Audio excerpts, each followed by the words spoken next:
কোন মুসলমানের সন্তান নাই যে আল কোরআনটি দেখার পরও শেয়ার না করে উপরে ধাক্কা মারবে। যদি ধাক্কা মারবে তাহলে আল কোরআনের অভিশাপ পাবে।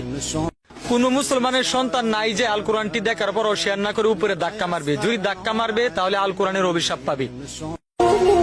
মারা গেলে হয়তো জবানও থাকে না, কিন্তু জবান থাকা অবস্থায় এই দুইজনের মাঝে কার ভক্ত বেশি আজকেই প্রমাণ করে দিবেন। কুরআন দেখো কিন্তু কুরআন শেয়ার করো না, তাহলে তুমি বুঝে নিও তোমার দ্বারাতে কুরআন শেয়ার করা আর হলো না। আমি আপনাকে অভিশাপ দিলাম যে এই কুরআনটি দেখে একটা শেয়ার না করে উপরে ধাক্কা মারবে সে আল্লাহর কাছে ধরা পড়বে। জানিস বন্ধু কি হতে যাচ্ছে? কি হতে যাচ্ছে? জাহান্নামের দরজা বন্ধ হয়ে যাচ্ছে আর জান্নাতের দরজা খুলে দেওয়া হচ্ছে। কেন? কারণ রোজার মাস আসতেছে যে। আল্লাহ, জানিস বন্ধু কি হতে যাচ্ছে? কি হতে যাচ্ছে? জাহান্নামের দরজা বন্ধ হয়ে যাচ্ছে আর জান্নাতের দরজা খুলে দেওয়া হচ্ছে। কেন? কারণ রোজার মাস আসতেছে যে। আল্লাহ, আগে ভিডিওটা দেখেন। কোন মুসলমানের সন্তান নাই যে আল কোরআনটি দেখার পরও শেয়ার না করে উপরে ধাক্কা মারবে। যদি ধাক্কা মারবে তাহলে আল কোরআনের অভিশাপ পাবে।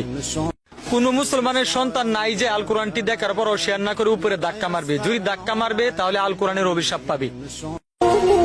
মারা গেলে হয়তো জবানও থাকে না, কিন্তু জবান থাকা অবস্থায় এই দুইজনের মাঝে কার ভক্ত বেশি আজকেই প্রমাণ করে দিবেন। কুরআন দেখো কিন্তু কুরআন শেয়ার করো না, তাহলে তুমি বুঝে নিও তোমার দ্বারাতে কুরআন শেয়ার করা আর হলো না। আমি আপনাকে অভিশাপ দিলাম যে এই কুরআনটি দেখে একটা শেয়ার না করে উপরে ধাক্কা মারবে সে আল্লাহর কাছে ধরা পড়বে। জানিস বন্ধু কি হতে যাচ্ছে? কি হতে যাচ্ছে? জাহান্নামের দরজা বন্ধ হয়ে যাচ্ছে আর জান্নাতের দরজা খুলে দেওয়া হচ্ছে। কেন? কারণ রোজার মাস আসতেছে যে। আল্লাহ, জানিস বন্ধু কি হতে যাচ্ছে? কি হতে যাচ্ছে?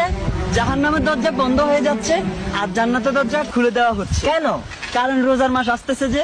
আল্লাহ, আগে ভিডিওটা দেখেন।